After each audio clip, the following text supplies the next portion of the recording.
But I wanted to make a video with, I guess, some story time. That's what they call it on like TikTok or whatever.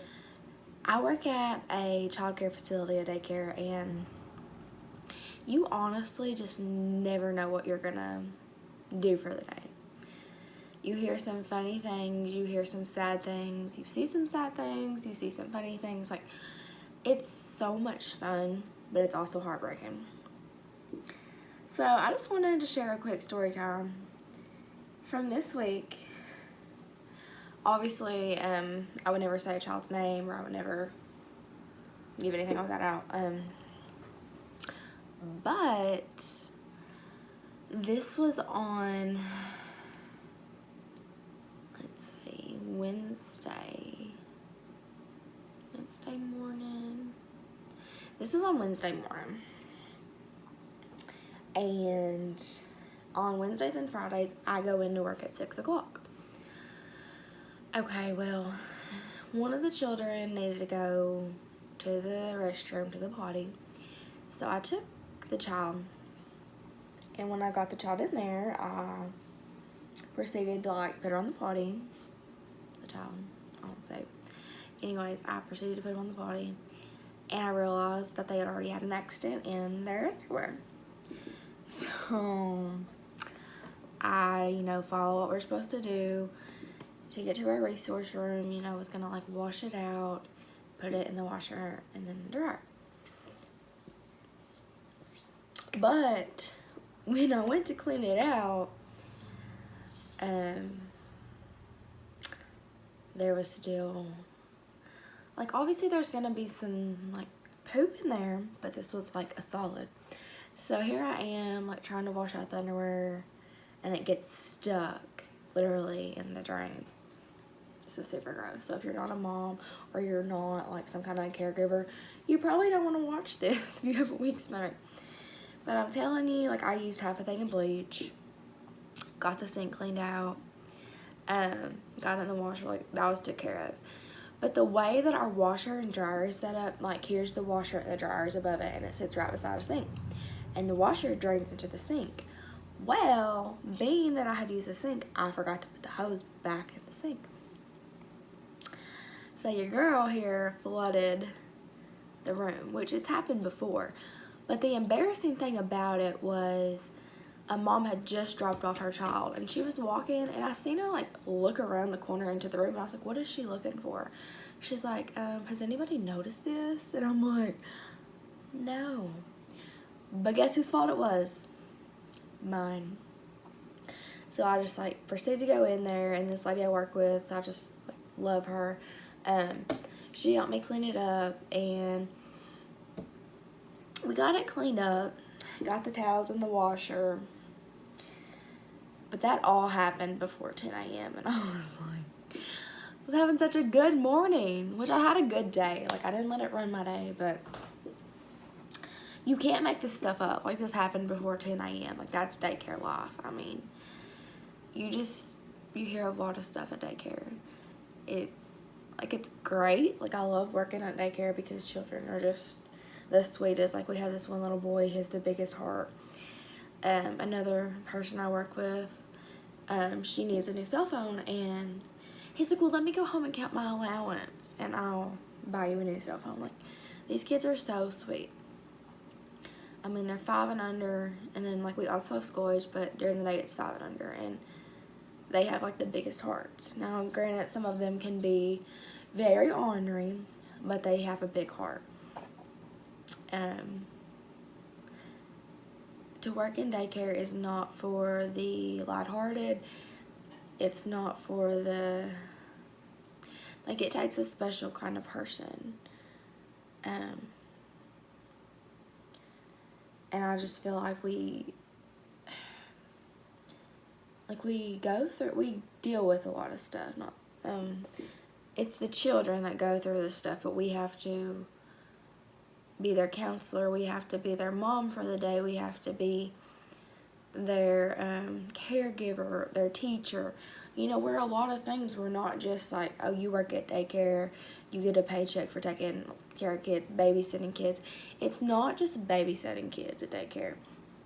You are responsible from the time that they are an infant until they are 5, even up. I mean, even the school age, they come there after school.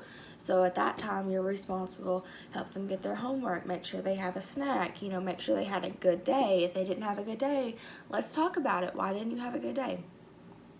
It's not just being a babysitter. Like, you take in those children's feelings and you assess the problem and you see what's wrong, you know. And as a daycare teacher, caregiver, it's your responsibility if something's not right or doesn't seem to be the way it looks. It's your responsibility for you to either look into it more, like with the child, or to go to your director, or to go to whoever you feel is the right person to go to. I mean, I feel like some people, even in childcare or school system, whatever, they're like, yeah, this kid's going through this, or this kid has this issue, but, you know, this is my 9 to 5 job, or this is my 7 to 2, whatever. It's not just a 9 to 5 or 7 to 2 or 5 to 5. It's not just that time frame of your life. When those children tell you something or you notice something's wrong, it's your responsibility to report that or get them the kind of help that they need, or at least give them a start to the help that they need. I mean, a lot of those kids spend more time at daycare than they spend at home with their parents. So if there's something wrong, you know, we're going to notice. You know, and it's hard as a child care provider also for us to tell parents when something's wrong. I mean, if they're sick, okay, that's kind of easier. It's like, oh, they have a fever, so you can tell a parent. But if you feel like something's going on more up here, then it's harder. I mean, nobody wants to, like, accept the fact that something could be wrong or something tragic's happened and it's affected the child, but in reality, that happens. And if you don't address it, it's gonna be worse, I feel like, or from, like, my personal experience of, like, divorced parents, like a split home. I didn't have a bad childhood. I just went through some things that made it harder than it could have been. But I always knew I was loved, and I did get a counselor, and I did get help that I needed, and like, I had adults that cared enough to get me help. And I'm not saying that parents don't care enough, it's just they may not understand the problem or know what to do for the child. But if you're a parent or a grandparent, or if you're a teacher, you know, even if you don't know what to do, you should find somebody and you should be like, hey, you know, this kid's experiencing this and I don't know what's wrong. Because there's so much, especially now, that kids go through. I mean, you have children as young as, like, 6 years old, like, committing suicide, and it's so sad. Like, it breaks my heart. Like, it really breaks my heart. And I just feel such a strong, like, passion in life. Like, I can see a kid at the grocery store. I won't know this child, but if I see one thing off, I want to help that kid.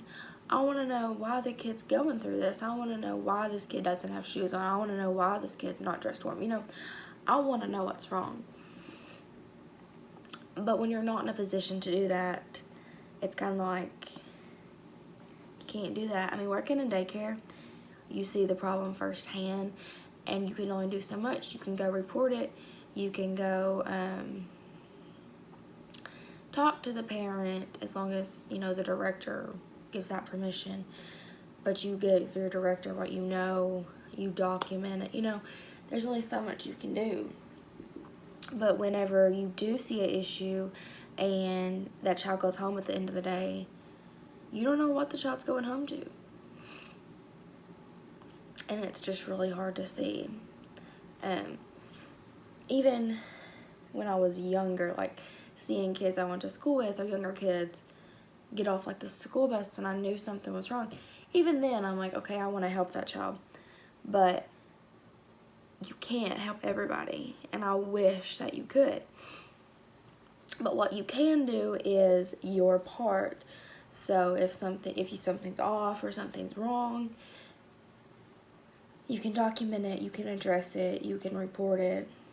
So I just feel like in the world, people do not report enough.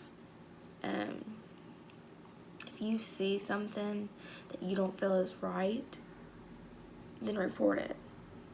Even if you're gonna make a person mad, you know, it's your responsibility as a citizen,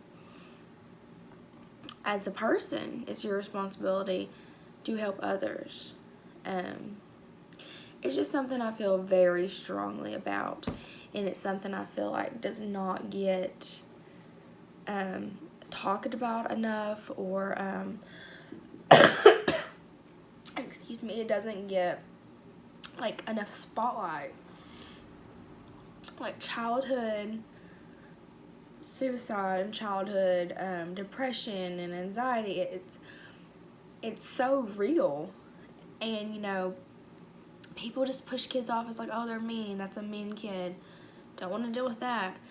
They're not necessarily mean, they're not necessarily a bad kid. They need help. If the kid cries every day, or if a kid gets in trouble every day, it's not necessarily their fault. You know, number one, in my opinion, my child's not that old, so I can't sit here and say, well, I parent like this, or I do that. Just from my experience as a child myself, and working with children and other people around me, the way that like you discipline your child obviously affects how the child acts. So if at home the parent's giving in to, after saying no, the kid's gonna think at daycare they can just, teacher says no, they're gonna continue to do it, and oh, they're gonna get tired of it, and I'm gonna get to do it. You know, that's just an example. And I would never tell a parent that they're parenting wrong, ever. You have the right to parent how you want to parent. But when a child, like I said, goes to daycare, you know, 89 to 99% of the week, and they're there for 10 hours a day,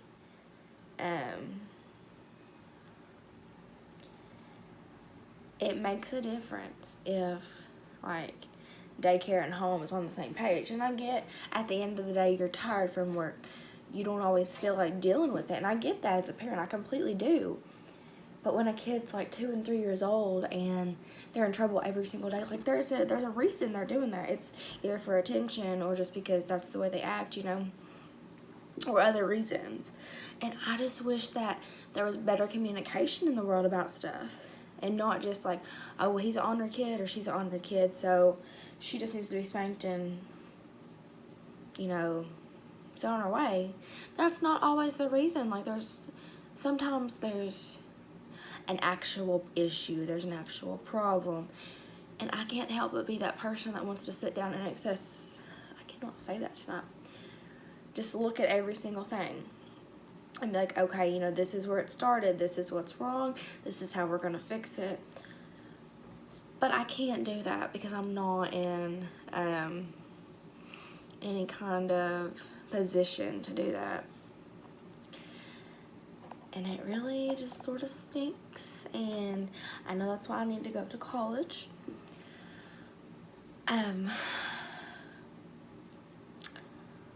I feel so strongly about it, and it's hard for me to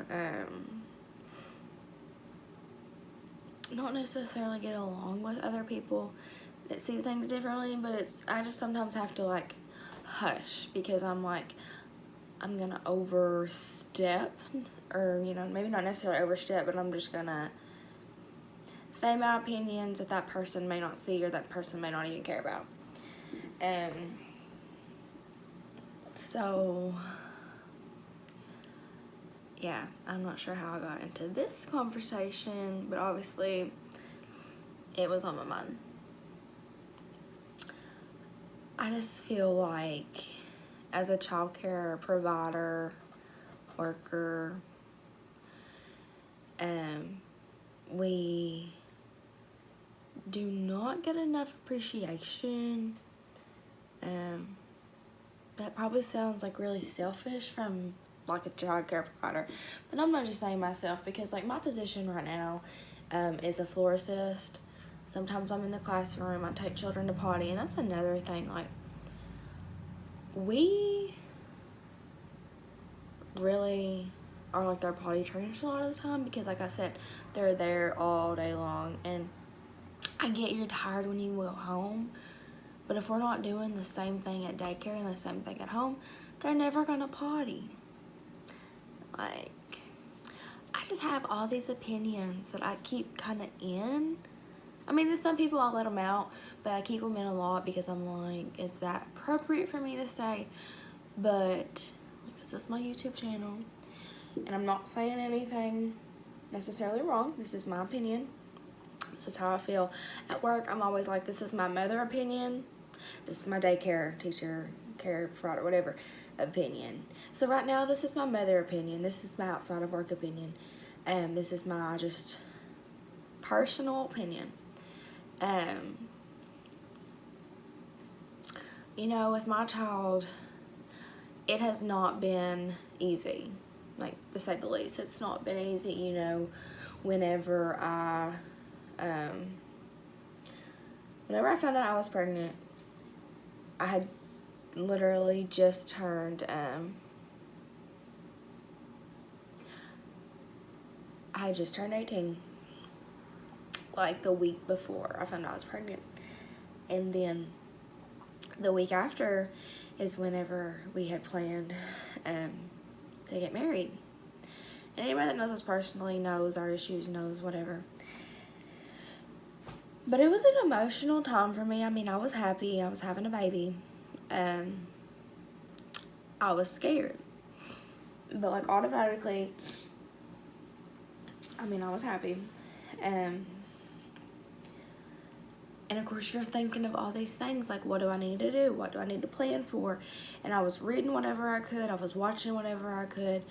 I've been around a lot of people, so I was just kind of thinking what I need to know, what I need to remember. But I was very sick through my pregnancy, but, you know, it was still the best pregnancy. Like, I couldn't have asked for a better pregnancy. I had a great labor. Of course, I was sick after. And, you know, that really threw me in to postpartum.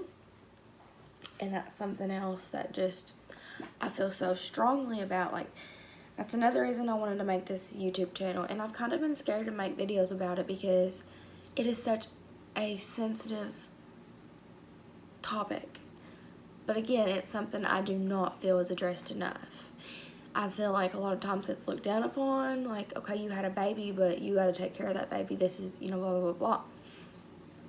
And yeah, you're right. Like, when you have a child, that's your responsibility. In my situation, after I had my baby, Bristol, like I said, I was sick. And then after I had her, I was still sick. Like, I was so sick. I had to have my gallbladder out. After my gallbladder was out, I was still so sick. And I'm like, what is wrong with me, you know? And at this point, I'm trying to breastfeed. I'm trying to do what's best for her, you know?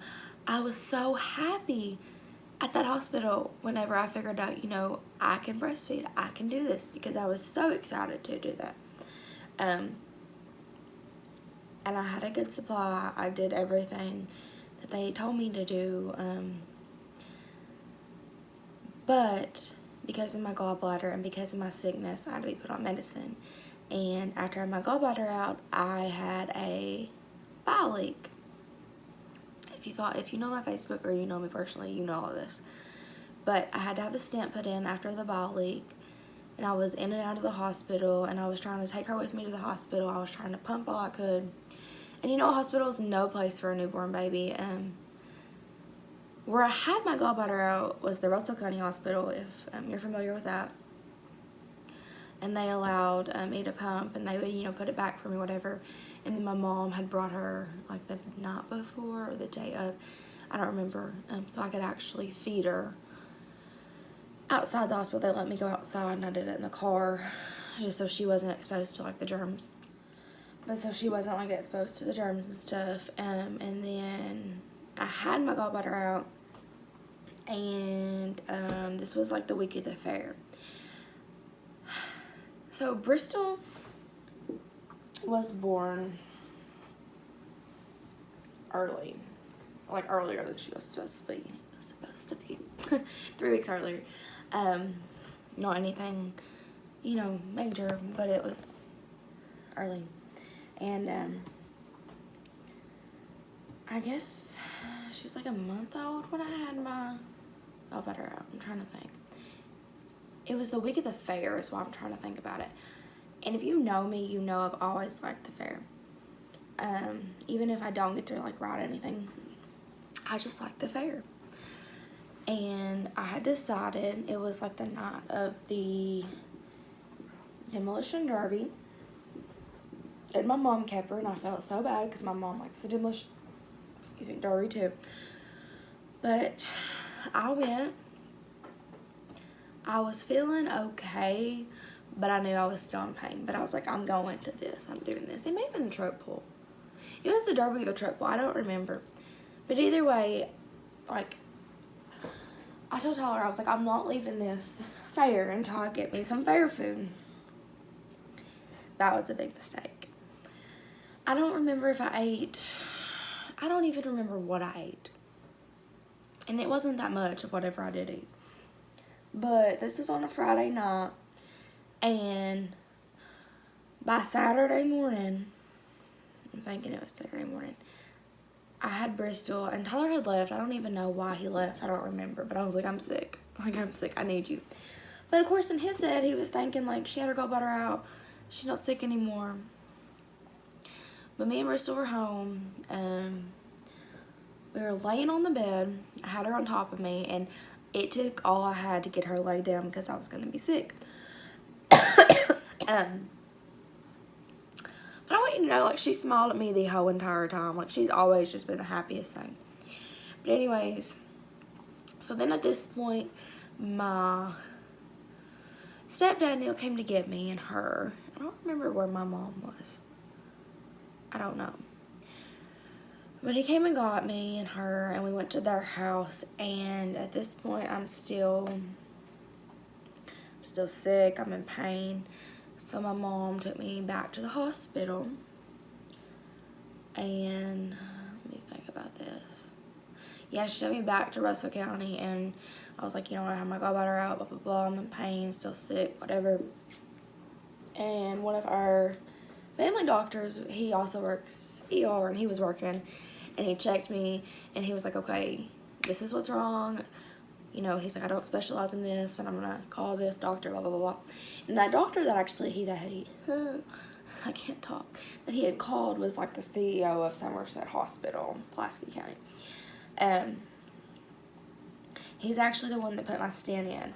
Because at this time, like I said, I was at Russell County, and they said, okay, we need to send you to Somerset. They had talked about sending me by ambulance, but my mom was like, you know, I'll just take her, get her stuff, and we'll go. And then the whole time they were telling me, you're going to be on labor and delivery. You can take Bristol. And I was like, no, I'm going to leave her at home. But I knew it was going to be hard because my mom wanted to be with me. So my grandma and my sister kept her for a little bit. But once I got to Somerset, I was like, you know, I want my baby. So my stepdad and my sister brought her to me because I was like, I want to be able to feed her. I'm been emotional. I really haven't talked about it in this like depth, but the night that we got there, the doctor came in, the nurse came in, like we talked about it. He's like, this is what's wrong with you. We're going to send you for a test, but this is what we're going to have to do. I can't even remember what the, like, process was called, like, to put this in. I can't remember, like, the abbreviation. But he, like, explained it. And,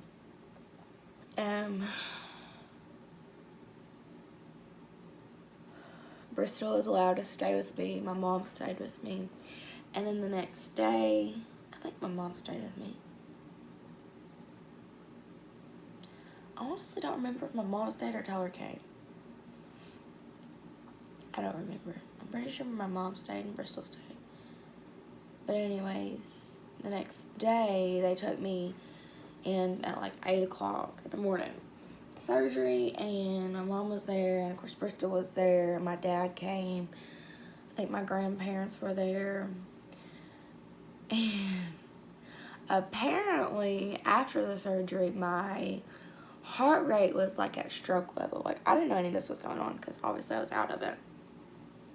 But I guess it had took a long time for anybody to let my mom or anybody know what was going on. So I guess they had asked, and they said that I had a reaction to a medicine and it had set my heart rate really high.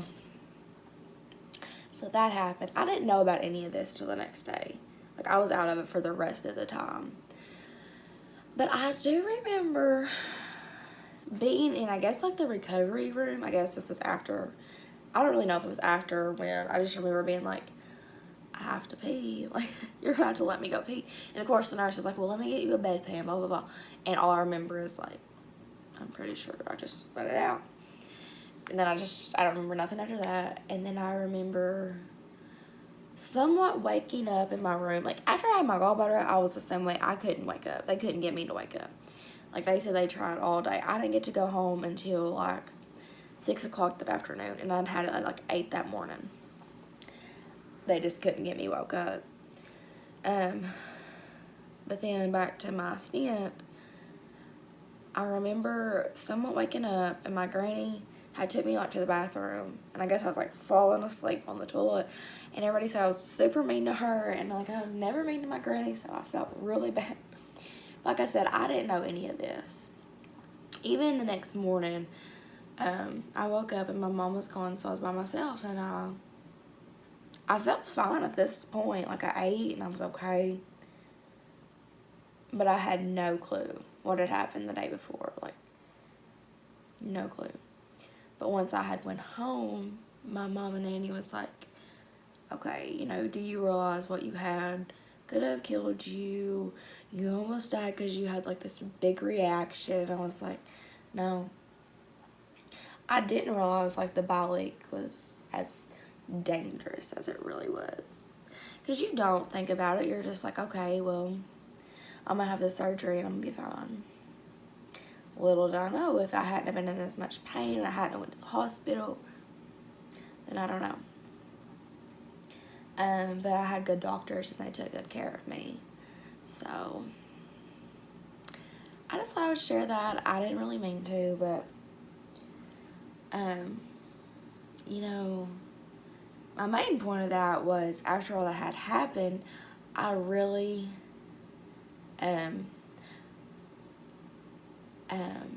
had gotten into, that's when I started my postpartum, because like I said, I had been breastfeeding, and because of all the medicine they had given me, Bristol would just, she would just throw up my milk. She couldn't drink it. Like, it really ruined everything. Like, that sounds dramatic, but it really did. Like, it put me in, it just spiraled. Like, the day that I honestly started feeling it the most was the day that I had went to the hospital to have my gallbladder out. I just lost it on my mom, and she's like, this doesn't mean, she's like, you're pumping, this doesn't mean, but I knew, like, at that point, I was like, it's done, it's over. She was only like 2.5 months, 3 months, I don't even think she was that old when I had to stop. So, I mean, she did get the first little bit, and I was glad, but that's something I was looking so forward to when I was pregnant, was breastfeeding her. But life doesn't always work out the way we want it to, but that's okay. She's healthy and she's a good kid, and I'm just so proud of her. She potties in the potty and talks, and she's just awesome. So I'm super proud mom, and I feel like I've came a long way. She's going to be 2 in May, so it's been 2 years, and it's crazy to think that, but I've came a long way from where I was, and I'm proud of myself. I have a long way to go, but mentally I feel like I'm doing better. So there's that. And there's that story time. I didn't mean for it to get that depth, but it did. So I hope you enjoy this video, and I hope you guys can subscribe and like this video, comment down below, send me messages on Facebook and Instagram about what you want to hear from me, see from me. Let me know. Thanks for watching.